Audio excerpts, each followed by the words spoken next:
Well, let's now focus on what we're seeing on Wall Street at the moment. Sam Ruiz joining us from T. Rowe Price. Sam, good to have you back in the studio. In fact, that session just gone.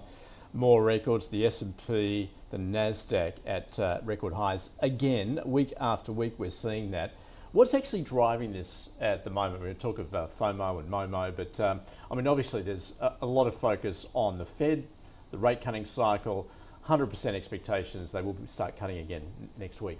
Yeah, I think the FOMO-MOMO dynamic is real. Meme stocks are real, something people should be concerned about. But underlying that, things are decisively more positive than where they were, say, in April. So we've got an economy that's reaccelerating. In fact, we're looking at the third quarter in the US, where people were really worried about things that Trump were doing were going to be bad for the economy.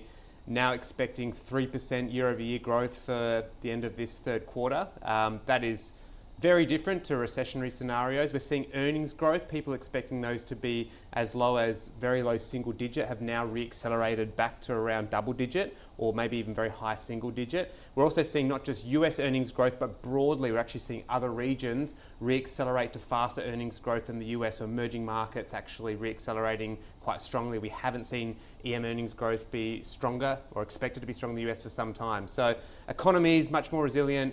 Corporates are making more money, people are more optimistic, valuations are higher, and then as you said, the rate cuts are potentially coming as well, which just fuels that fire.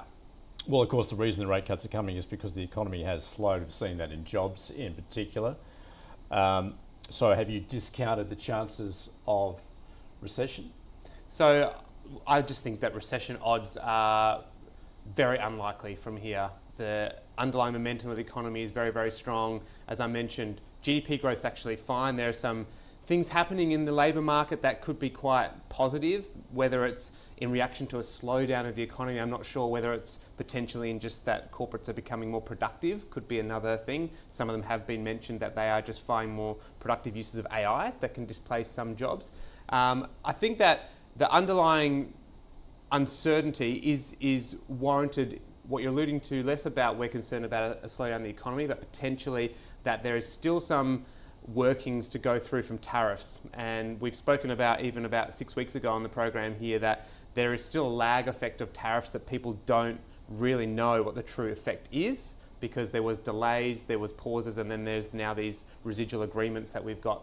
So still, I think people have to have one eye open at night while sleeping in terms of whether that does result in a broader slowdown. We're just not seeing that yet when speaking to companies. Do you feel as though that tariff effect has been overstated? I don't think it's overstated. I mean, we're retooling potentially global supply chains. The US is basically saying we want to have a different role and we want to have a different relationship with our allies. So I think it's worth people being fearful about that. I just think that the nuances and how it's not as simple as saying putting a 20% tariff feeds through straight to the consumer. It depends on what components, depends on whether some companies actually take the hit to their own margins, whether they pass that through, how resilient the sort of elasticity of demand will be to that. So that's going to be very different for each company, for each consumer good, and the relationships between whether companies can even actually find out whether they can retool a supply chain to another country or not. So very, very different, and I think how you mix that together to a net average for what that means for the economy is impossible, and which is why it's a little bit more wait and see. So when we talk about the valuation of the US market at the moment, is it priced to perfection? Is there a risk there? It is in pockets. So I think the real challenge in having that sort of notion of how is the market valued versus the past is the way that the index or the market is made up now is very different to the past. You had previously a lot of B-grade stocks that made up the index and their average of the valuation was what it was. Now you have A-plus stocks that are much larger and driving the index. So yes, the index should be worth more. The index is nothing like what it was in terms of valuation, what we saw in the late 90s in terms of bubbles, but there are pockets of the market where you're just seeing the market, that FOMO, that meme stock type of dynamic, really pushing valuations to extremes. Stocks like Palantir we've talked about before, I think there are even sales ratios above 100 times. When you look at the average company in the market, it's much more reasonably valued. And I think that that's really interesting because you've really had this dichotomy of AI and everything else. AI is driving much higher valuations for the broader index because index concentration is much stronger.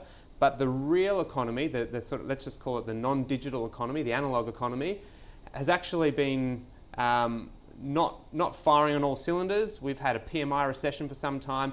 The fact that rates have been really high have held back things like the housing sector in the US particularly. That is a part of the market that's much more reasonably valued, and we actually think presents opportunity if that gets re-accelerated from rate cuts. Now, so much of this has been driven by AI. And more recently, you've had companies like Broadcom, the session just gone, Oracle, shooting the lights out, essentially near record highs, if not beyond. How sustainable is this? I mean, a lot of comparisons made with the tech bubble back at the beginning of the century. Is that an unfair comparison? Is this different? I think you need to compare it to that. We do think it is a little bit different. This is a cycle so far that has been funded primarily by free cash flow. So if you think about the 90s, it was very much a leverage cycle. A lot of debt went into laying fibre in the ground, and we found out we just didn't need to use all of that fibre. You have a lot of companies now making big bets that either AI is going to be so huge in the future that it's going to need a lot of computing power and capacity, or that if these companies don't invest in AI enough, that basically there'll be a massive threat coming their way from someone else that comes up with a better competing product. If you're Microsoft, if you're Google, you are investing everything you can, because if you don't have the best product, someone else will displace you.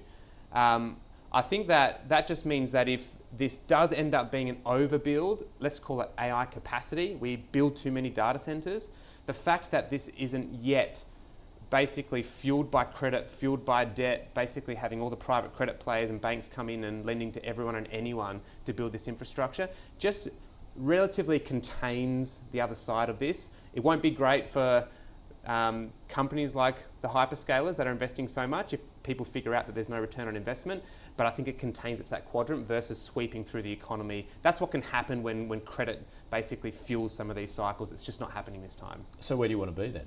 What are some of those companies that you're actually looking to get greater exposure to? Yeah, so the AI, I think we covered that really quickly. We've talked about it so much. Earlier stage, and I think people can appreciate, Oracle's numbers were incredible. Our analyst covering Oracle has not seen this in his entire 20-year career. So they have actually gone from a backlog of demand of $68 billion in 2023, and now looks like they're going to be at $500 billion by the end of next year. That is not even a company people were talking about 18 months as one of these hyperscaler data center AI winners.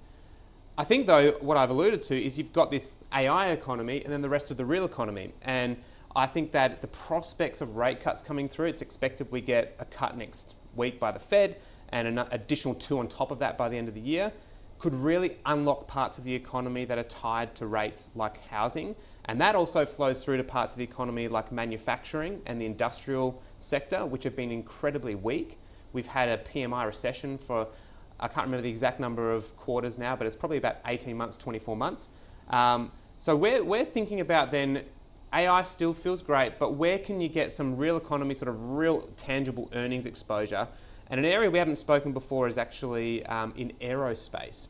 So aerospace has the likes of Airbus and Boeing that have more than 90% market share of making commercial aircraft, but there's a whole ecosystem of companies behind them that need to supply engines, supply fasteners, supply simple alloy, sort of little bits and flaps that go into engines, and even servicing of aircraft. So very, very succinctly, what happened is in COVID, air traffic clearly fell off a cliff. Companies or airlines delayed ordering new aircraft, and airlines that basically had very few people flying delayed servicing their aircraft for as long as possible. Now what you have is we're kind of getting a little bit back to normal, and just as a quick data point for you, Aircraft and Boeing used to manufacture about 1,600 planes per annum, and that was in 2018, 2019.